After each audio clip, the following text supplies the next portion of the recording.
Welcome along. Britain is now the diversity and inclusion capital of the world. So while America's got this, are only two genders, male and female. we have got this. Is it transphobic to say only women have a cervix? Look, is it transphobic? Look. Whilst President Trump orders all diversity and inclusion employees to be put on paid leave, we have got this. No, it's just... A woman can have a penis. While Trump orders all diversity and inclusion departments to close, and we have a colour-blind, merit-based society, that's what he wants, we have got this. Is it transphobic to say only women have a cervix, David? I don't know if it's transphobic, but it's not accurate, Nick. I mean, obviously, it's probably the case that only that trans women don't have ovaries, but a cervix, I understand, is something that you can have following various procedures and hormone treatment and all the rest of it. Let's cross back now to Trump's America. This week, I will also end the government policy of trying to socially engineer race and gender into every aspect of public and private life.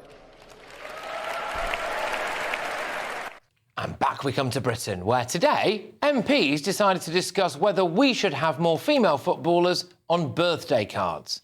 Seriously. According to data from LinkedIn, UK organisations employ twice as many diversity and inclusion professionals per 10,000 employees than any country in the world. And we have the second largest number of diversity and inclusion professionals globally, behind America, but now obviously with the world leader, because Trump's just scrapped it all, hasn't it? We've got Westminster City Council posting a diversity, equality and inclusion job advert which discriminates against white applicants. They are looking for an individual who comes from a, quote, global majority background to become a permanent staff member with a starting salary of nearly 55 grand. They're using the Equality Act to do this, ironically. Apparently, Westminster Council needs to make £20 million worth of savings in the next financial year. I wonder why. Almost 15 million quid's worth of your money, taxpayers' money, has been spent on equality, diversity and inclusion roles in the UK's police forces since the beginning of 2021 to 2022 financial year. Almost 15 million quid of British taxpayers' money has been spent on diversity and inclusion in the police forces. So they can't solve burglaries, they can't solve rapes, they can't get knives off the street, ironically because stop and search is racist, but they can spaff nearly 15 million quid on diversity jobs. The NHS is advertising roles for diversity officers on between 80 and 100 grand. How many nurses will that pay for? Conwy County Council reportedly shut half of its public toilets due to a lack of finances. But they could find the money for a £45,000 a year diversity job. In the civil service, diversity and inclusion employees are paid more than top trade officials. The BBC has advertised jobs that white people simply cannot apply for. This is madness. It's madness right across the police, the NHS, the civil service, local councils, the media, as it turns out. The priority has been diversity and inclusion. It's been all about race and ethnicity. Well, it's not been about quality, has it? Has the police force got better or worse? Has the NHS got better or worse? Has your council tax gone up or down? Has the civil service got more or less efficient? Britain is in decline. We need to grow up and get real. Put diversity and inclusion in the bin, hire the best candidate for the role based on merit and merit alone, and get Britain working again. Let's get the thoughts of my panel this evening. Director of Popular Conservatives, Mark Littlewood. We've got businessman and activist Adam Brooks. And we've also got writer and broadcaster Nina Mishkov. So, Mark, we are now, because of what Trump's just done, the diversity and inclusion capital of the world. Do you feel enriched? Not at all. And it's not just a question of enrichment. I mean, you're right that money's wasted on this. A friend of mine's just texted me about a role that she saw for a Wiltshire NHS role, being the Equality and Diversity and Inclusion Manager to present 60 grand a year. Now, if you add it all up, it's not a colossal amount of money. We would not solve the national debt by cancelling it. But I think what you said, Patrick, is completely right. It's taken everybody's eyes off the ball. Yeah. So the police force, they'll have these, EDI officers hanging around. But it also has a chilling effect on all of those who are supposed to go out and police. And the same in the NHS. You've just shown our 3 leading cabinet ministers not knowing a bit of basic biology in order not to stand on a landmine. So it's not just the cost of it, which is woeful enough. It's the complete deflection that apparently we don't actually care about the quality of policing, the quality of healthcare, how fast our businesses are growing. What we care is about the diversity mix of the people at the top of it. Total disaster. Now, what's really interesting about what Trump's done is there is basically no opposition to it in America. Yeah. The Democrats have folded almost 100%. He's won. He hasn't just won the election, he's won this argument hands down. And I pray to God that our own government realises this, wakes up and smells the coffee before too long. Because if they are serious, which they keep saying, that they will go through the books and look at every penny they can save, well, you've just pointed out 15 million quid's worth of it. And if they don't do that, it's because they've got a different agenda. I honestly think, Adam, that our obsession with diversity, inclusion and equality at the expense of quality is one of the leading factors behind Britain's decline. Look, it's not just Britain's decline, it's the West.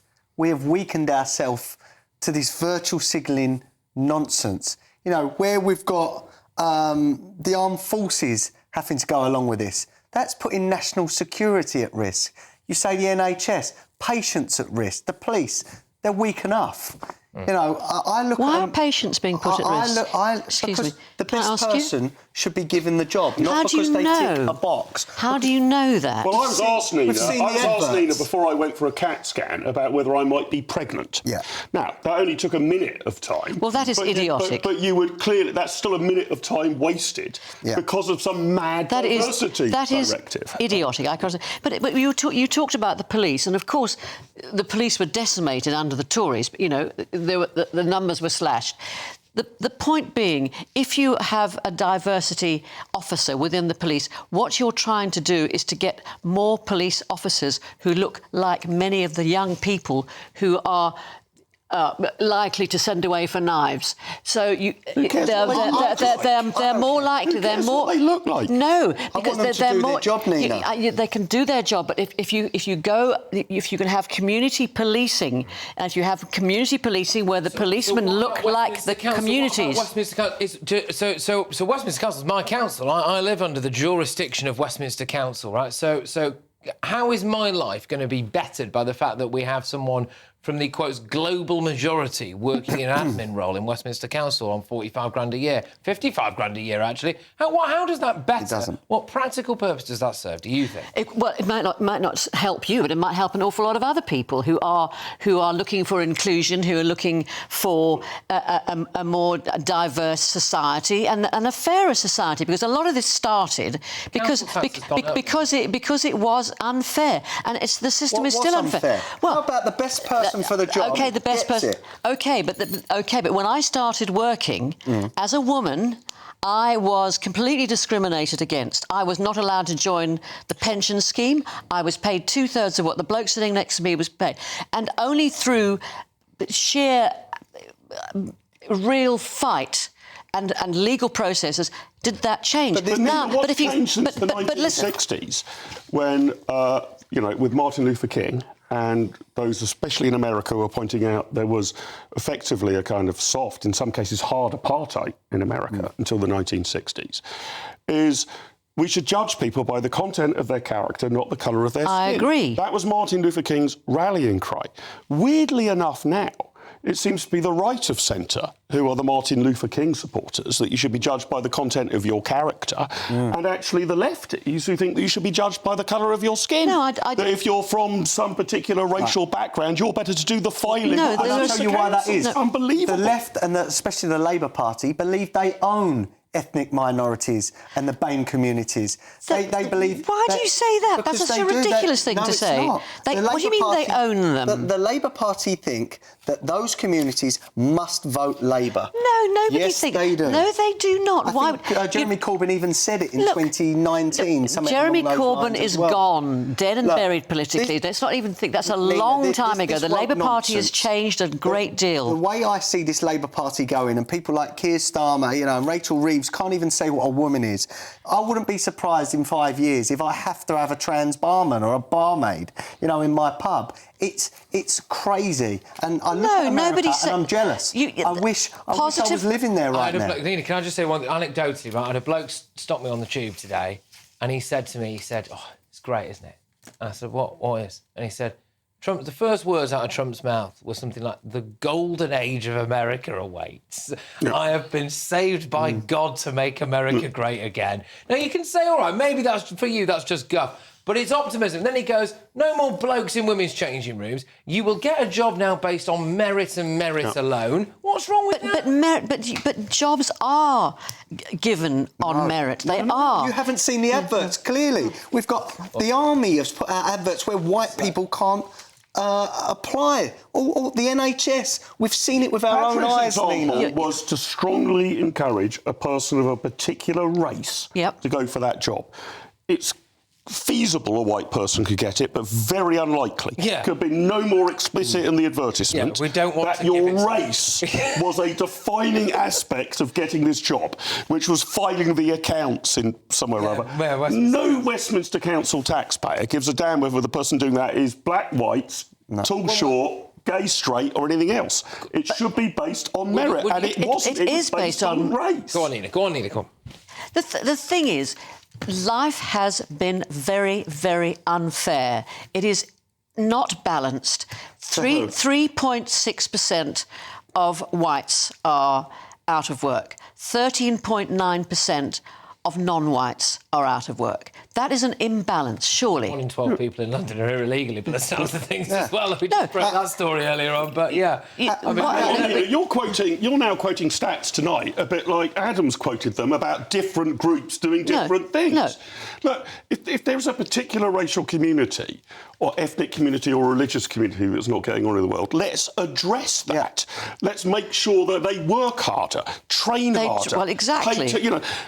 Let's not place adverts for them to become filing clerks at Westminster City Council because they're of a particular racial description. I believe, I might be wrong, that the Somalian community is one of the most unemployed. Disproportionately. Disproportionately unemployed. Are you saying that that's because they can't get jobs, or is it maybe that they don't want the jobs, Nina? Why are you saying they don't want jobs? No, I'm asking you. I have no idea, but why would you assume that they don't want to... How do you account for the differences in employment rates? Well, maybe they don't speak English. They should be encouraged to speak English. That's a rather important point of doing the job. Exactly. So what we're looking for is an integrated society where everybody plays their part. You told me if I went to Spain the other week, I should learn how to speak Spanish. So those Somalians should learn to speak English. That's exactly what I'm saying. The reason they're out of work is that they are not sufficiently capable of doing the job. No, not necessarily. There could be many reasons.